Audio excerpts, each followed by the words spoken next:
چلتے ہیں پچھلے 4 مہینے کے لیے، یہاں تو ماشاءاللہ 7 مہینے کی 4 سال کی بھی جماعتیں ہوتی ہیں. تو ایک حدیث پاک کا مفہوم ہے کہ جو آدمی 40 دن اخلاص کے ساتھ ایسی طرح نماز پڑھے کہ اس کی تکبیر اولیٰ فوت نہیں ہوتی. جب امام نے اللہ اکبر کہا اسی وقت یہ بھی نماز میں شامل ہو گیا کہ 40 دن اخلاص کے ساتھ ایسی طرح نماز پڑھے کہ اس کی تکبیر اولیٰ فوت نہ ہو، تو اللہ کی طرف سے 2 بڑے پروانے اس کو ملتے ہیں. بڑے پروانے، ایک جہنم سے چھٹکارے کا اور دوسرا نفاق سے بری ہونے کا. یہ 2 بڑے پروانے اس کو ملتے ہیں جو 40 دن اخلاص کے ساتھ ایسی طرح نماز پڑھے کہ اس کی تکبیر اولیٰ فوت نہ ہو. تو اس حدیث پر عمل کرنے کا اللہ کے راستے میں نکل کر بہترین موقع ہوتا ہے. یہ میں نے مثال کے طور پر جیسے کہا نا خالی اوقات کی قدر مشغولی سے پہلے میں نے مثال کے طور پر کہا کہ ہم نے وقت کو فارغ کیا ہے، نہ گھر ہے، نہ کاروبار ہے، نہ بیوی بچے ہیں، نہ دوست احباب ہیں، نہ کسی کی خوشی میں جانا، نہ کسی کی غمی میں جانا، کہ ہر وقت مسجد ہی میں رہنا ہے. گشتوں کے لیے، ملاقاتوں کے لیے گئے، پھر مسجد میں کھانا پینا، سونا اٹھنا بیٹھنا. کہ اس حدیث پر عمل کرنے کا ایک بہترین موقع ہے خالی اوقات، ہم نے وقت کو فارغ کیا ہے.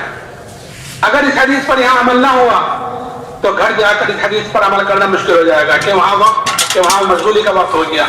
گھر ہے، کاروبار ہے، بیوی بچے ہیں، کسی کی خوشی میں جانا ہے، کسی کی میت میں جانا ہے. کہ اگر عمل کرنا بھی چاہے 36 دن تک پڑھتا رہا، ایک دن چھوٹ گئی کہ اس فضیلت سے تو محروم ہو گیا. تو خالی اوقات کی قدر کرو مشغولی سے پہلے، اور زندگی کی قدر کرو کہ موت سے پہلے. کہ 5 چیزیں بتلائیں کہ زندگی کی قدر موت سے پہلے.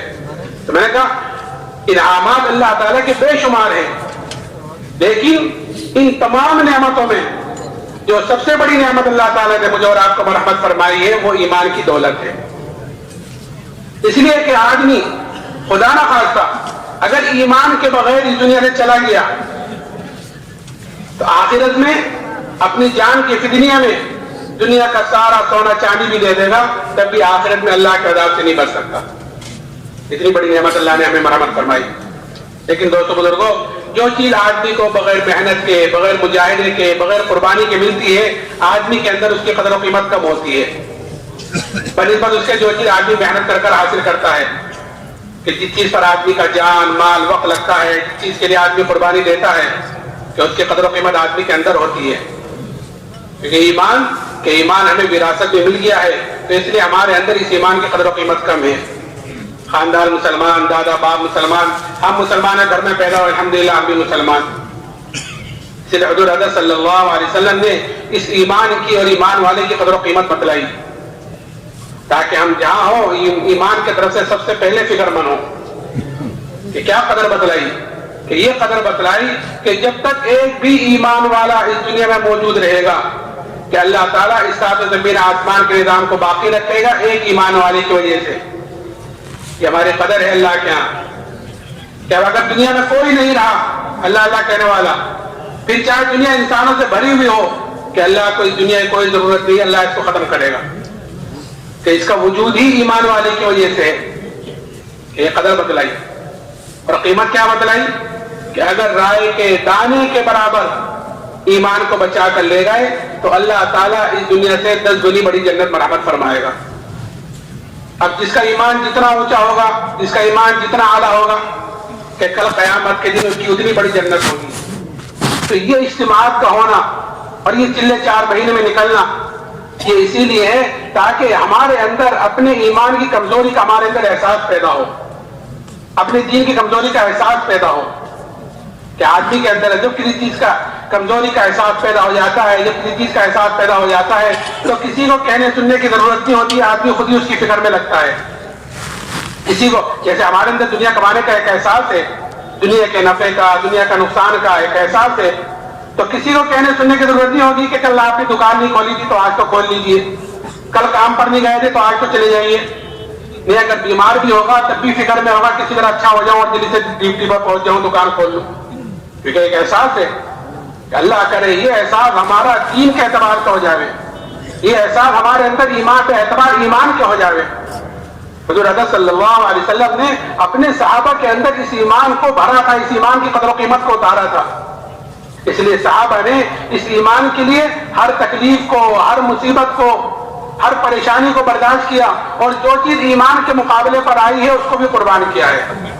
کیونکہ آدمی کے اندر جب کسی چیز کی قدر و قیمت اتر جاتی ہے تو آدمی اس کے لیے اپنی ساری چیز جھونک دیتا ہے، اپنی جان، اپنا مال، اپنا وقت، اور اس کے لیے ہر طرح کی قربانی دینے کے لیے تیار ہو جاتا ہے جس کی قدر و قیمت آدمی کے اندر اتر جاتی ہے.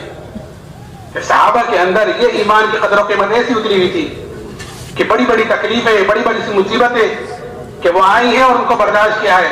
ایسی ایسی مصیبتیں ہیں کہ ہم تو سوچ بھی نہیں سکتے کہ اگر ہم اپنے ایمان کو صحابہ کے ایمان کے مقابلے میں رکھ کے دیکھیں تو ابھی ہمیں پتہ چلے کہ ہم ایمان کے اعتبار سے کتنے کمزور ہیں. ایک صحابی حضرت خباب بن عرد رضی اللہ تعالیٰ عنہ، حضرت عمر رضی اللہ تعالیٰ عنہ نے ان سے پوچھا ایک مرتبہ کہ خباب ان تکالیف کی تفصیل بتلاؤ جو ایمان کی وجہ سے تم پر آئی ہیں، جو حالات، جو پریشانیاں، جو مصیبتیں تم نے ایمان کی وجہ سے برداشت کی ہیں، ذرا ان کی تفصیل تو بتلاؤ. تو آپ نے فرمایا امیر المومنین آپ ذرا میری کمر دیکھیں. جب کمر دیکھی تو حضرت عمر نے فرمایا خباب ایسی کمر تو کسی کی نہیں دیکھی جیسی تمہاری ہے. تو حضرت خباب نے فرمایا ہاں امیر المومنین مجھے تو آگ کے انگاروں پر لٹا کر گھسیٹا جاتا تھا اور میری چربی سے، میرے خون سے وہ آگ بجھتی تھی. کہیں کی وجہ سے کہ ایمان کی وجہ سے. ایک عورت کے غلام تھے، جب اس کو یہ پتہ چلا کہ جناب رسول اللہ صلی اللہ علیہ وسلم سے ملتے ہیں تو سریے کو گرم کر کر اس سے ان کے بدن کو داغ دیتی تھی. تو تکالیف کو برداشت کرنا آسان ہوا. اور پھر اتنا ہی نہیں، جب فتوحات کا دروازہ کھلا، اس لیے کہ مومن کی علامت بتلائی گئی ہے کہ مومن جو کام کرتا ہے، نماز پڑھی ہے، روزہ رکھا ہے، اللہ کے راستے میں نکلے ہیں، اللہ کے راستے میں نکل کر لوگوں کی کڑوی کسیلی برداشت کی ہے، سردی گرمی برسات برداشت کی ہے، بھوک آگے پیچھے، آرام آگے پیچھے کیا ہے، قربانی دی ہے، کہ مومن جو عمل کرتا ہے کہ وہ اس کا بدلہ دنیا میں نہیں چاہتا. وہ ایمان والا نیک عمل کا بدلہ دنیا میں نہیں چاہتا، اس لیے کہ اس کو پتا ہے یہاں جو ملے گا وہ وقتی ملے گا اور تھوڑا ملے گا. آخرت کے اعتبار سے تھوڑا اور وقتی کے موت تک. اور آخرت میں جو ملے گا کہ وہ دنیا سے بہت زیادہ ملے گا اور ہمیشہ کے لیے ملے گا. تو مومن اپنے نیک عمل کا بدلہ دنیا میں نہیں چاہتا. اور جو بھی کام کرتا ہے، جو بھی نیک عمل کرتا ہے کہ وہ صرف اور صرف اپنے اللہ کو راضی کرنے کے لیے کرتا ہے. کوئی دیکھ رہا ہے نہیں دیکھ رہا ہے، کوئی خوش ہے نہیں خوش ہے، کہ اس کی پرواہ اس کو نہیں ہے کہ میرا اللہ مجھ سے راضی ہو جائے، وہ جس طرح راضی ہوگا اس طرح میں عمل کرنے کو تیار ہوں. اس لیے حضور حضرت صلی اللہ علیہ وسلم نے حضرت ابو ذر رضی اللہ تعالیٰ عنہ نے فرمایا تھا کہ ابو ذر اللہ کے معاملے میں کسی ملامت کرنے والے کی ملامت کی پرواہ نہ کرنا. میں شادی ایسے کروں گا تو خاندان کیا کہے گا، میں اس طرح زندگی نہ گزاروں گا تو خاندان کیا کہے گا. کہ نہیں، مجھے دیکھنا ہے جیسے میں نے کہا شروع میں لقد کان لکم فی رسول اللہ اسوۃ حسنہ، تمہارے لیے زندگی گزارنے کا بہترین نمونہ کہ جیسے نبی کی زندگی ہے. آپ نے ہر موقع کی دعا، ہر موقع کے طریقہ بتلایا ہے. کہیں گنجائش نہیں انگلی رکھنے کی کہ اس کا طریقہ میں دین میں نہیں مل پایا. مومن جو عمل کرتا ہے کہ وہ اپنے اللہ کو راضی کرنے کے لیے کرتا ہے، کسی کی ملامت کی پرواہ نہیں کرتا. کوئی کچھ کہتا رہے کہتا رہے. ایک مرتبہ حضرت جی مولانا انعام الحسن صاحب رحمۃ اللہ علیہ انگلینڈ کے سفر پر تھے تو لندن میں ایئرپورٹ پر جماعت کی نماز پڑھنے لگے، جماعت کی نماز ہونے لگی. تو وہاں کے لوگوں نے کہا کہ حضرت آپ یہاں جماعت کی نماز پڑھ رہے ہیں، یہاں کے لوگ ذرا اچھا نہیں سمجھتے اس کو، یہاں کے لوگ کیا کہیں گے. حضرت نے فرمایا کہ پڑھتے ہیں تو یہاں کے لوگ کیا کہیں گے، اور اگر نہیں پڑھیں گے تو اللہ کیا کہے گا. اور خود نے جواب دینا ہے کہ اللہ کے معاملے میں کسی ملامت کرنے والے کی ملامت کی پرواہ نہیں کرتا. میں نے تو جو ایمان والا جو عمل کرتا ہے وہ اپنے اللہ کو راضی کرنے کے لیے، اور جو عمل کرتا ہے اس کا بدلہ وہ دنیا میں نہیں چاہتا، آخرت میں چاہتا ہے. اسی لیے جب فتوحات کا دروازہ کھلا تو صحابہ کرام رضی اللہ عنہ اجمعین اس پر رویا کرتے تھے کہ کہیں ہماری تکلیفوں کا، ہماری مشقتوں کا بدلہ کہیں ہمیں دنیا ہی میں تو نہیں مل رہا ہے، دنیا ہی میں تو نہیں مٹ رہے ہیں. یہ حضرت خباب جب فتوحات کا دروازہ کھلا تو اس وقت یہ فرمایا کہ تکالیف کا بدلہ کہیں دنیا میں تو نہیں مل رہا ہے. تو کیسی قربانی، اور پھر قربانی بھی کہ ایمان کے مقابلے پر جو چیز آئی ہے کہ بادشاہت آئی ہے تو بادشاہت کو قربان کیا، مال آیا ہے تو مال کو قربان کیا، کہ ہر چیز کو قربان کرنے کو تیار. یہ قصے ہم دوستوں بزرگوں سنتے رہتے ہیں تعلیم کے حلقوں میں بیٹھ کر لیکن سننا سنانا اصل نہیں ہے، بلکہ سننا سنانا تو اس لیے ہے تاکہ یہ چیز اندر اترے گی تو عمل کی توفیق ہوگی، اور اندر اترتی ہے تو پھر عمل کی توفیق ہوتی ہے۔ ایک صحابی حضرت اللہ ابن حذافہ رضی اللہ تعالیٰ عنہ، ان کو روم کی فوج نے قید کیا اور قید کر کر ان کو بادشاہ کے سامنے لائے۔ بادشاہ نے ان کے اوپر نصرانی کو پیش کیا کہ تم نصرانی ہو جاؤ تو میں آدھی بادشاہ تم کو دے دوں گا، آدھی سلطنت میں تم کو دے دوں گا۔ وہ صحابی انہوں نے سوچا ہوگا کہ یہ بادشاہ مجھے کامل ایمان چھوڑنے پر آدھی بادشاہ دینے کو تیار ہے، اور مجھ سے میرے نبی نے کیا کہا کہ اگر رائے کے دانے کے برابر ایمان کو بچا کر لے گئے تو اللہ تعالیٰ اس دنیا سے 10 گنی بڑی جنت مرحمت فرمائے گا۔ یہ کہیں دور دور تک بھی مقابلہ نہیں، کہاں آدھی بادشاہ پورے ایمان چھوڑنے پر، اور کہاں رائے کے دانے کے برابر ایمان کو بچانے پر کہ 10 گنی بڑی جنت۔ تو اسی وقت جواب دیا آدھی بادشاہت نہیں، اگر پوری بادشاہت ہے، اور پوری بھی نہیں، عرب کی جتنی بادشاہت ہے سب کی سب دے، تب بھی میں پلک جھپکنے کے برابر ایمان کو چھوڑنے کو تیار نہیں ہے۔ تو قربانی ایمان کے مقابلے پر آئی ہے کہ قربانی دی ہے۔ اور پھر اتنا ہی نہیں کہ نہیں مانتے تو چھوڑ دیا کہ چلے جاؤ اپنے گھر، نہیں، پھر دوسری چیز دھمکی تو کیا، اصل تو دوستوں بزرگوں حالات آتے ہیں اللہ کی طرف سے، اور یہ دیکھنے کے لیے آتے ہیں کہ یہ اپنے ایمان میں کتنا مضبوط ہے۔ الف لام میم حسب الناس ان يتركوا ان يقولوا آمنا وهم لا يفتنون۔ قرآن پوچھتا ہے کہ تم یہ گمان کرتے ہو کہ تم یہ کہہ دو کہ تم آپ کو ایمان والے ہیں تو تم آزمائے نہیں جاؤ گے؟ نہیں، آزمائش آتی ہے اللہ کی طرف سے یہ دیکھنے کے لیے کہ یہ اپنے ایمان میں کتنا مضبوط ہے۔ حالات آتے ہیں تو جو ایمان والا ہوتا ہے وہ حالات کا مقابلہ حالات سے نہیں کرتا، بلکہ حالات کا مقابلہ اعمال سے، توبہ استغفار سے، اللہ کی طرف رجوع کرنے سے کرتا ہے۔ کہ جب توبہ استغفار کرتا ہے تو پھر اللہ تعالیٰ حالات کو پلٹ دیتے ہیں، اس لیے کہ حالات کا تعلق دنیا کی کسی چیز سے نہیں ہے، بلکہ حالات کا تعلق اللہ کے فیصلوں سے ہے، اور اللہ کے فیصلے ویسے ہوتے ہیں جیسے انسان کے اعمال اوپر جاتے ہیں۔ اگر اللہ ہمارے اعمال اوپر ایسے جا رہے ہیں جو اللہ کو خوش کرنے والے ہیں، اس کو راضی کرنے والے ہیں، تو پھر اللہ کی طرف سے جو فیصلے آئیں گے وہ بھی ایسے آئیں گے جو انسان کو خوش کریں گے۔ اور اگر ہمارے اعمال اوپر ایسے جا رہے ہیں جو اللہ کو ناراض کرنے والے ہیں، اس کو ناخوش کرنے والے ہیں، تو اوپر سے جو فیصلے آئیں گے وہ بھی ایسے آئیں گے جو ہمیں ناگوار گزریں گے۔ یہ اس وقت چل رہا ہے، یہ چاروں طرف حالات ہیں، پوری دنیا میں حالات ہیں، کہ اس کی وجہ کیا ہے کہ حالات کی وجہ یہ ہے کہ انسان کے اعمال خراب ہیں، اعمال خراب ہے، ماحول خراب ہے، اعمال خراب ہے، ماحول خراب ہے۔ اور یہ کیوں ہے؟ کیونکہ اندر کا یقین خراب ہے۔ تو میں عرض کر رہا تھا کہ ایمان والا حالات کا مقابلہ حالات سے نہیں کرتا، بلکہ حالات کا مقابلہ اعمال سے کرتا ہے، توبہ استغفار سے کرتا ہے۔ ایک مرتبہ حضرت عمر رضی اللہ تعالیٰ عنہ کے زمانے میں قحط سالی ہوئی، قحط پڑا، اور ایسا قحط پڑا کہ جانور تک ہلاک ہونے شروع ہو گئے۔ حضرت عمر نے شام سے اور مصر سے ادھر سے غلے منگائے، غلے آئے آ کر ختم ہو گئے، لیکن قحط سالی ختم نہیں ہوئی۔ ایک صحابی نے بکری ذبح کی تو اس بکری کے اندر سے نہ خون نکلا نہ گوشت نکلا، خالی ہڈی نکلی، ایسا قحط۔ وہ صحابی روتے ہوئے سو گئے۔ خواب میں زیارت کی جناب رسول اللہ صلی اللہ علیہ وسلم کی، آپ نے فرمایا عمر کو میرا سلام کہنا اور یہ کہنا کہ تو بڑا عقل مند تھا، تجھے کیا ہوا؟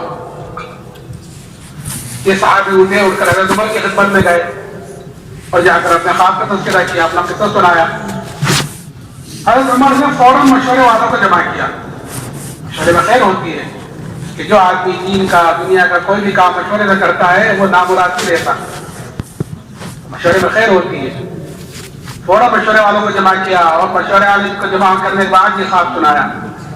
تو مشورے میں یہ بات آئی کہ امیر المومنین، جہاں سے بارش رکی ہے ہم اسی کی طرف رجوع کیوں نہیں کرتے؟ ہم غلے منگا رہے ہیں شام سے، مصر سے، ادھر ادھر سے، اور قحط سالی تو اللہ کی طرف سے آئی ہے۔ فرمایا کہ ہاں یہ چوک ہو رہی ہے۔ فوراً مدینے سے باہر گئے اور ابھی توبہ استغفاری کر رہے تھے کہ اسی وقت بارش شروع ہو گئی، کہ جب تک حالات کا مقابلہ حالات سے ہو رہا تھا کہ بجائے حالات ختم ہونے کے اور بڑھ رہے تھے، کہ جب حالات کا مقابلہ کہ توبہ استغفار سے کیا اللہ تعالیٰ نے حالات پلٹ دیے۔ آج بھی دوستوں بزرگوں جو اس وقت چاروں طرف حالات ہیں، ان کا واحد علاج یہی ہے کہ ہر آدمی اللہ کی طرف توبہ استغفار کرنے والا بنے، ہر آدمی اللہ کی طرف رجوع کرنے والا بنے، ہر آدمی پوری امت کی طرف سے اللہ سے معافی مانگے کہ اس کام کو چھوڑنے میں، اپنے مقصد کی زندگی کو چھوڑنے میں پوری امت بے وقت گنہگار ہے کہ ہم جس مقصد کے لیے ہمیں پیدا کیا گیا تھا، جس مقصد کے لیے ہم دنیا میں آئے تھے، کہ ہم نے اس مقصد کو بلا دیا ہے۔ ہاں اللہ نے ہمیں مقصد کے لیے پیدا کیا تھا۔ افحسبتم انما خلقناکم عبثا وانکم الینا لا ترجعون، تم یہ گمان کرتا ہو کہ تم کو یہی بیکار پیدا کیا گیا ہے؟ کہ نہیں، بیکار نہیں پیدا کیا گیا، ہمیں تو اللہ نے اپنے لیے پیدا کیا تھا، اپنی عبادت کے لیے پیدا کیا تھا۔ ما خلقت الجن والانس الا لیعبدون، کہ میں نے انسان اور جنات کو اپنی عبادت کے لیے پیدا کیا۔ تو عبادت خالی نماز پڑھنا نہیں ہے، عبادت خالی روزہ رکھنا نہیں ہے۔ آج یہ تصور خالی نماز پڑھنے تک رہ گیا، عبادت کر رہے ہیں اللہ کی، کہ نہیں، عبادت کو ہر وہ عمل عبادت دین بنے گا جو عمل ہمارا نبی کے طریقے کے مطابق ہوگا، نبی کے طریقے کے مطابق ہوگی، وہ چیز ہماری عبادت بنے گی۔ اور جو چیز ہماری نبی کے طریقے سے ہٹی بھی ہوگی، وہ چاہے کتنی بڑی سے بڑی چیز ہو، کہ اگر نبی کے طریقے سے ہٹ کر ہے تو وہ عبادت بھی رہے گی۔ نماز آدمی پڑھ رہا ہے، لیکن نماز کتنی اونچی عبادت ہے کہ آدمی سب سے زیادہ قریب ہوتا ہے اللہ کے سجدے میں، سجدے کی حالت میں اللہ سے زیادہ قریب ہوتا ہے۔ اتنی بڑی عبادت کہ اللہ نے سارے احکامات تو دنیا میں اتارے، اور جب نماز دینے کا ارادہ فرمایا تو اللہ نے اپنے پاس بلا کر نماز دی۔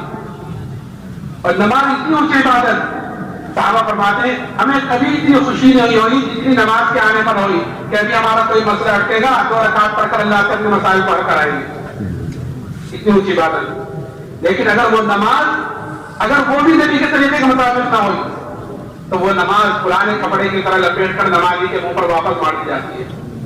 آپ نے ایک صحابی کو 3 مرتبہ واپس فرمایا کہ جاؤ نماز پڑھو، تم نے نماز نہیں پڑھی، کیونکہ حکم ہے صلو کما رأیتمونی اصلی، یہ خالی نماز کے لیے نہیں ہے، پوری زندگی کے لیے ہے کہ زندگی ایسے گزارو جیسے مجھے دیکھا ہے گزارتے ہوئے۔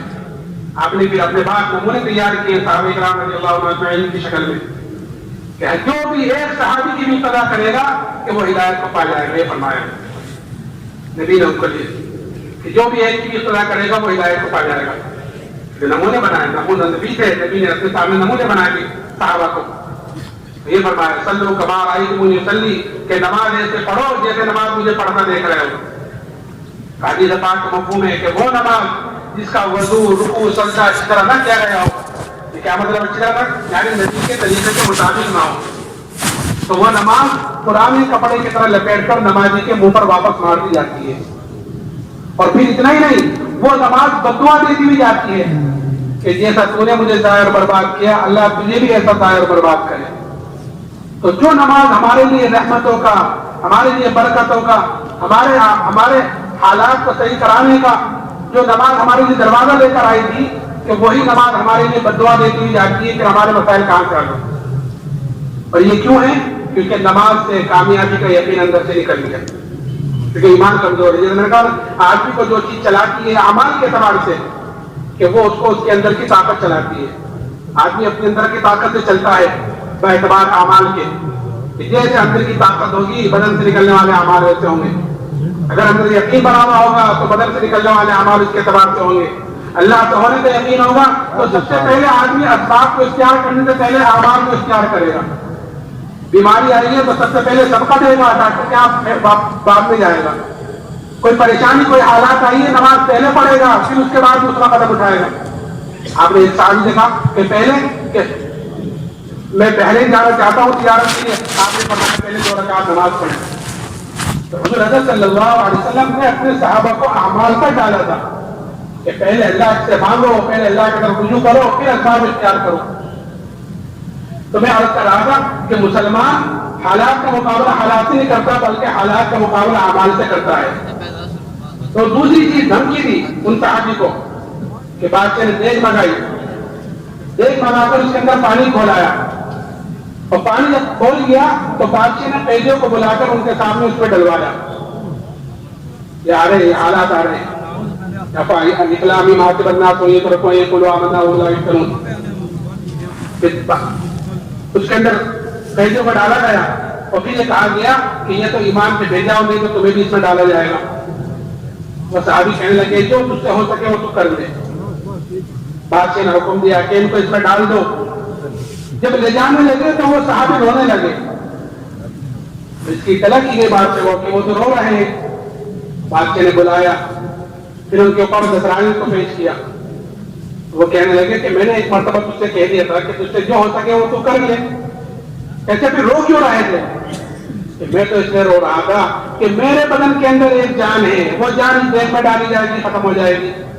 میں تو اس لیے رو رہا تھا کاش میرے روئے میں جان ہوتی, میرے بدن کے اندر 100 جانیں ہوتی اور وہ ساری کی ساری جانیں آج اس دیکھ میں ڈالی جاتی اور وہ ساری کی ساری جانیں میں اللہ کے نام پر قربان کرتا. کہ ایک جان کا کیا قربان کرتا, ایک جان کیا قربان کرنا. کل قیامت کے جب اللہ پوچھتا ہے عبداللہ دنیا سے کیا لایا, تو میں کہتا ہے اللہ جتنی تو نے مجھے جانیں دی تھی سب تیرے نام پر قربان کر کر آیا. تو دوستو بزرگوں, یہ جذبہ بنتا ہے دعوت سے کہ جب آدمی اپنے دین کو لے کر حرکت میں ہوتا ہے اور اپنے اللہ کی بڑائی کو بولتا ہے, اپنے اللہ کی بڑائی کو سنتا ہے, تو اس کا یقین اندر اترتا ہے. تو پھر یقین اندر اترتا ہے تو پھر جان مال اس کے نام پر لگانے کے اندر جذبہ پیدا ہوتا ہے. اور جان مال کیا وہی اسی کا ہے, ان اللہ اشتری من المؤمنین انفسهم واموالهم بان لهم الجنہ, کہ اس نے تو جنت کے بدلے میں انسانوں کو جان و مال خرید لیا ہے. یہ تو اس کا احسان ہے کہ اس نے ہمیں دوبارہ دے دیا ہے کہ استعمال کر کے.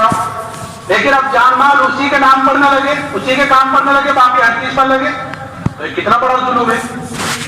اس لیے دوستو بزرگوں ہمیں, اور یہ ساری چیزیں اندر کی کمزوری کی وجہ سے, اس لیے بنیادی چیز جو ہے ہر آدمی کے لیے, ہر مسلمان کے لیے, وہ اپنے اندر کے یقین کو بدلنا ہے.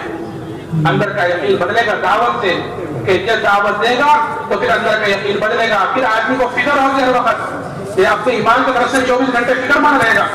یہ صحابہ کرام رضوان اللہ عنہم اجمعین ہر وقت اپنے ایمان کی طرف سے فکر مند رہتے تھے, اور چھوٹی چھوٹی باتوں پر اپنے ایمان کی طرف سے فکر پیدا ہو جاتی ہے. ایک صحابی حنظلہ رضی اللہ تعالیٰ بیٹھے ہوئے ہیں, اچانک کھڑے ہوئے کہتے ہوئے کہ حنظلہ تو منافق ہو گیا, حنظلہ منافق ہو گیا. یہ کہتے ہوئے باہر نکلے. حضرت ابوبکر صدیق رضی اللہ تعالیٰ تشریف لے جا رہے تھے. ان سے کہا حنظلہ منافق ہو گیا. پوچھنے لگے کتنی بڑی بات کہہ رہے ہو, کیا وجہ ہے, کیا بات ہے؟ تو وجہ بتلائی کہ جب ہم نبی کی مجلس میں ہوتے ہیں تو اندر کی کیفیت کچھ اور ہوتی ہے, اور جب ہم گھر میں آ جاتے ہیں تو بھی بچے پاس آ جاتے ہیں, کچھ ہنسی مذاق کی باتیں شروع ہو جاتی ہیں, تو وہ کیفیت ختم ہو جاتی ہے جو نبی کی مجلس میں ہوئی. اور ابو بکر نے فرمایا یہ کیفیت تو ہماری بھی ہوتی ہے, چلو چل کر حضور سے پوچھتے ہیں. تو اتنی سی بات پر کہ نبی کی مجلس میں کیفیت کچھ اور ہے, گھر آ کر کیفیت کچھ اور ہے, اپنے منافق ہونے کا ڈر پیدا ہوا. جیسے میں نے کہا نا کہ آدمی کے اندر جب کسی چیز کی قدر و قیمت اتر جاتی ہے تو آدمی اس کی طرف سے ہر وقت فکر مند رہتا ہے. پھر دوستوں بزرگوں خالی ایمانی کی طرف سے فکر نہیں ہے, لیکن عملوں کی طرف سے بھی فکر مند ہے. اس لیے کہ ایمان اور اعمال صالحہ, ایمان اور اعمال صالحہ یہ ہیں دونوں چیز کامیابی کے لیے. کہ ایمان کے بغیر تو کوئی عمل قابل قبول ہے ہی نہیں. ایمان ہے اور اعمال صالحہ نہیں ہے تو پھر کل قیامت میں اس کی سزا بھگتنی پڑے گی. کہ اللہ غفور الرحیم ہے, وہ معاف کر دے تو پھر اسے کون پوچھنے والا ہے. تو اس لیے صحابہ کرام رضی اللہ عنہ اجمعین اپنے ایمان کے ساتھ ساتھ اپنے عملوں کی طرف سے بھی فکر مند رہتے تھے. اور جس طرح ایمان کے لیے قربانی کی ہے اور ایمان کے لیے تکالیف برداشت کی ہے, اسی طرح اعمال کی طرف سے بھی قربانی کی ہے. کیسے قربانی کی ہے؟ ایک صحابی حضرت ابو طلحہ رضی اللہ تعالیٰ عنہ اپنے باغ میں نماز پڑھ رہے تھے. گنجان باغ, بھرا ہوا باغ, اس میں نماز پڑھ رہے تھے. اچانک ایک پرندہ گھسا اور وہ گھومنے لگا. نماز پڑھتے پڑھتے اس پر نگاہ پڑ گئی اور نگاہ اس کے ساتھ گھومنے لگی. تھوڑی دیر میں خیال آیا کہ میں تو نماز پڑھ رہا تھا. جب یہ خیال آیا کہ نماز پڑھ رہا تھا تو یہ بھول گیا کہ کتنی رکعتیں ہوئی, 2 ہوئی کہ 3 ہوئی, یہ بھول گئے. سلام پھیرا کر فوراً جناب رسول اللہ صلی اللہ علیہ وسلم خدمت میں حاضر ہوئے اور جا کر عرض کیا رسول اللہ یہ پورا کا پورا باغ اللہ کے نام پر صدقہ ہے. کیوں؟ کیونکہ یہ باغ ذریعہ بنا ہے میرے عمل کی خرابی کا, یہ باغ ذریعہ بنا ہے میری نماز کی خرابی کا. نہ یہ باغ ہوتا, نہ میں اس میں نماز پڑھتا, نہ پرندہ اندر آتا, اور نہ میری نماز جیسے ہمیں بعد خراب ہوتی. اور آج مسلمانوں کا حال ہے کہ ہم لوگ آج سب سے زیادہ غفلت میں پڑے ہوئے ہیں نماز کی طرف سے. حدیث میں آتا ہے کہ اسلام میں اس کا کوئی حصہ نہیں ہے جو مسلمان نماز نہ پڑھے. حضرت عمر رضی اللہ تعالیٰ عنہ کے خنجر مارا گیا اور آپ کے زخم ہوا, اور اتنا گہرا زخم ہوا کہ آپ کو دودھ پلایا گیا تو وہ دودھ بھی زخم کے راستے سے باہر نکل گیا, اتنا گہرا زخم. بے ہوشی آپ پر, ساری کوششیں کی جا رہی ہوش میں لانے کی, ہوش میں نہیں آئے. تو ایک صحابی نے کہا امیر المومنین کو نماز کے ذریعے سے ہوش میں لاؤ. تو صاحب نے کہا امیر المومنین الصلاۃ الصلاۃ. آپ نے آنکھ کھولی اور اس وقت یہ جملہ فرمایا کہ ہاں جو مومن نماز نہ پڑھے, جو مسلمان کے اسلام میں اس کا کوئی حصہ نہیں ہے. نماز میں غفلت کہنے کی وجہ سے ہے کہ اندر کی یقین کی خرابی کی وجہ سے. اس لیے دوستو بزرگوں, دعوت کے ذریعے سے ہمیں اپنے اندر کے یقین کو بدلنا ہے. اور دوسری چیز ہماری غفلت, جیسے یقین خراب ہے تو یقین کی خرابی کی وجہ سے غفلت بھی اندر کو بڑھی ہوئی ہے کہ ہر وقت آدمی ہم غافل ہے اللہ سے, اس کے احکامات سے, نبی کے طریقے سے. اور یہ غفلت کیوں ہے؟ کیونکہ ہم نے اللہ کے ذکر کو چھوڑ رکھا ہے. تو اپنے اندر کی غفلت کو ختم کرنا ہے اللہ کے ذکر کے ساتھ, کہ ہمارے بڑے 3 تسبیح صبح کو, 3 تسبیح شام کو دھیان سے جی لگا کر پڑھنے کے لیے کہتے ہیں کہ ایک تسبیح تیسرے کلمے کی, ایک درود شریف کی, ایک استغفار کی. یہ 3 تسبیح صبح کو, 3 تسبیح شام کو باوضو ہو کر قبلے کی طرف منہ کر. اس لیے کہ اللہ کا ذکر اگر غفلت سے بھی لوگے تو بھی نفع سے تو خالی ہے ہی نہیں, کہ ثواب تو اس پر مل ہی جائے گا, لیکن غفلت اپنی جگہ باقی رہے گی. اور اصل ہمیں ختم کرنی ہے غفلت کو. اس لیے دھیان سے جی لگا کر قبلہ کی طرف منہ کر جتنا اللہ کا ذکر کریں گے اتنے اندر کی غفلت ٹوٹے گی. اندر کی غفلت ٹوٹے گی, اللہ کا دھیان آئے گا, تو ہر عمل میں اللہ کا دھیان آئے گا. آج تو ہماری نمازیں پوری ہو جاتی ہیں اللہ کے دھیان کے بغیر.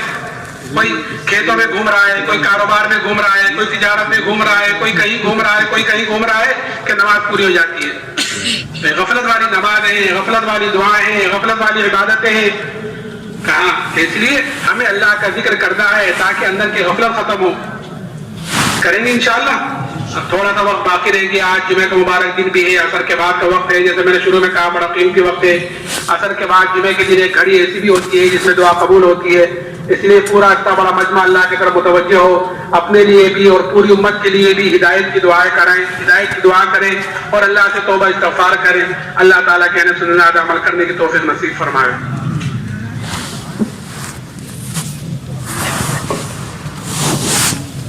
Gambar ni, jadi apa?